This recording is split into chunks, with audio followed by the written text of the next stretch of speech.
Every culture has its monsters. Europe has werewolves. America has wendigos. But here, in the dead heart of Australia, we have the oldest horror of all, the land itself.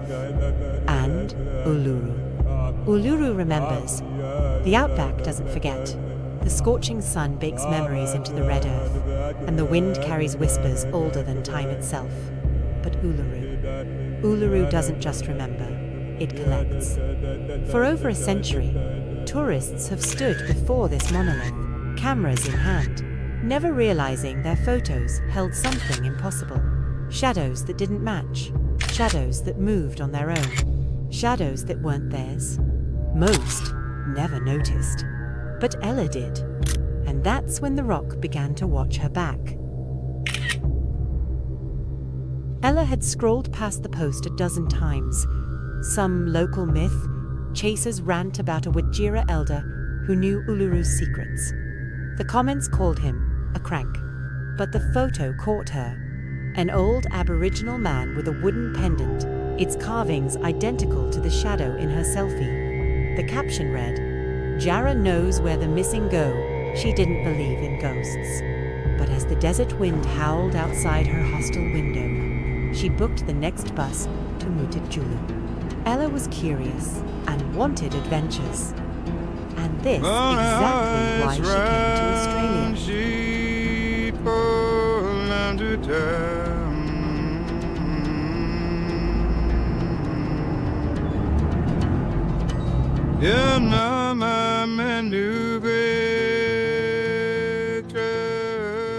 The shadows weren't random. Jarrah knew the price. His people's stories spoke of the keeping place. But the rock hadn't opened for generations. Not until Ella's shadow. This wasn't just a glitch. It was a pattern. One that stretched back further than cameras. Further than history. The shadows weren't random. They were echoes. Echoes of people who stood where Ella stood. Who saw what she saw. And who vanished without a trace.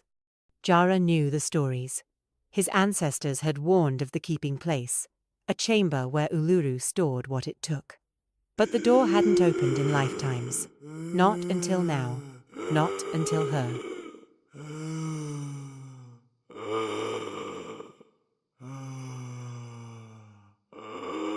Time doesn't fold. Shadows don't walk. But Uluru laughs at rules. And in that laughter, we heard the truth. This wasn't a cave. It was a camera obscura. And we just stepped inside its lens. The cave wasn't silent. It breathed. A slow, rhythmic pulse, like a sleeping giant's heartbeat. The walls shimmered with veins of blue light, casting long, dancing shadows that had no source. And the artifacts. God, the artifacts. Perfectly preserved, untouched by time. A 1920s compass, spinning. A modern mobile phone, looping the same 3 seconds of static. As if the cave wasn't just a tomb, but a recording device. That's when we realized we weren't the first to solve this mystery. We were just the latest to be recorded.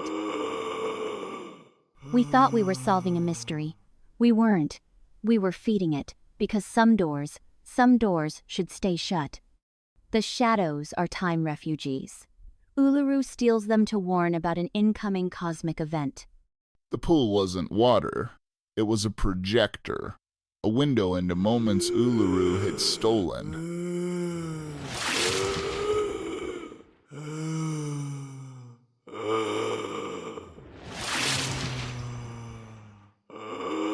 We watched as history replayed itself. Explorers dragged into the rock, shadows peeling away from their owners, all screaming the same silent plea. And then we saw the pattern. The constellations in the pool weren't just stars. They were a countdown.